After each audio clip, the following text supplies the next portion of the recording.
की भावना को अपने पार्टी के शीर्ष नेतृत्व तक विस्तार से आपकी भावना को मैं पहुंचाने का काम करूंगा और मेरा प्रयास रहेगा जो ऐसी बात प्रद्युत जी के साथ बहुत पुराना एक नाता एक रिश्ता है, ये संबंध बनाने और संबंध निभाने वाले व्यक्ति हैं। बहुत कम व्यक्ति राजनीतिक क्षेत्र में इस प्रकार से होते हैं जो दिल से सम्मान एक दूसरे का करना और संबंध को निभाना जानते हैं।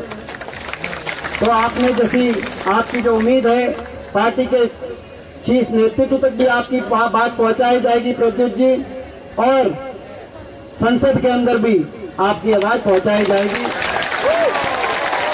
तो इन्हीं शब्दों के साथ मैं एक बार फिर आप सबका अभिनंदन करता हूं और आज इतना जो आपने सबने मान सम्मान दिया मैं धन्यवाद करता हूं।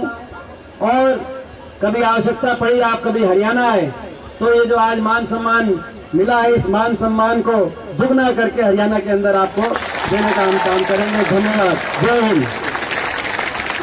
पहुंच के जो आपने मान सम्मान दिया मैं आप सबका हरियाणा की तरफ से और देश की संसद की तरफ से बहुत बहुत आप सबका धन्यवाद करता हूं। यहाँ पहुंच के मान सम्मान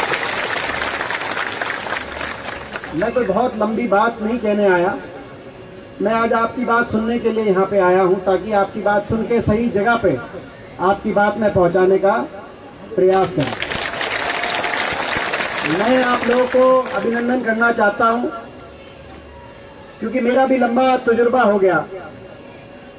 चौथी बार देश की संसद में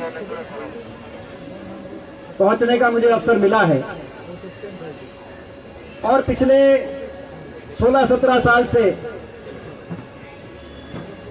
देश की संसद में मैं एक सदस्य हूं। और जब सांसद होते हैं तो तमाम राष्ट्रीय आंदोलन जंतर मंतर से लेकर रामलीला ग्राउंड तक, रामलीला ग्राउंड से लेकर दिल्ली के बॉर्डर तक जो सिंगू टिकरी बॉर्डर पे आप देख रहे हैं किसान आंदोलन, उन आंदोलनों में जाने का भी अवसर मिलता है, आंदोलनकारियों से बातचीत का भी अवसर मिलता है, उनकी बात को भावना को समझने का भी अवसर मिलता है। मैं आप लोग का अभिनंदन करूंगा कि इतने लंबे मेरे राजनीतिक सफर में 17 साल के सांसद के एक सफर में मैंने आज तक कभी नॉर्थ ईस्ट का इस प्रकार का ज्वलंत इतनी बड़ी हाजिरी के साथ कोई आंदोलन यहाँ जंतर मंतर पे या दिल्ली में पूरे नॉर्थ ईस्ट का मैंने नहीं देखा है। तो आज इसी बात से अंदाजा लगाया जा सकता है, इसी बात से आकलन की जा सकती है कि आपकी क्या भावनाएं हैं। सही कहा कि हरियाणा का मिजाज और त्रिपुरा का मिजाज एक सा है, ये सही कहा। हमारा भी प्रदेश पहले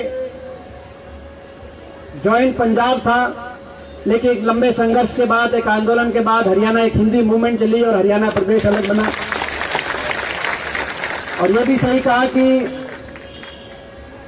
कोई भी लक्ष्य हो, प्रजातंत्र के अंदर प्रजातांत्रिक रास्ते पे चल के संघर्ष और आंदोलन के बिना कोई भी लक्ष्य प्राप्त नहीं होता।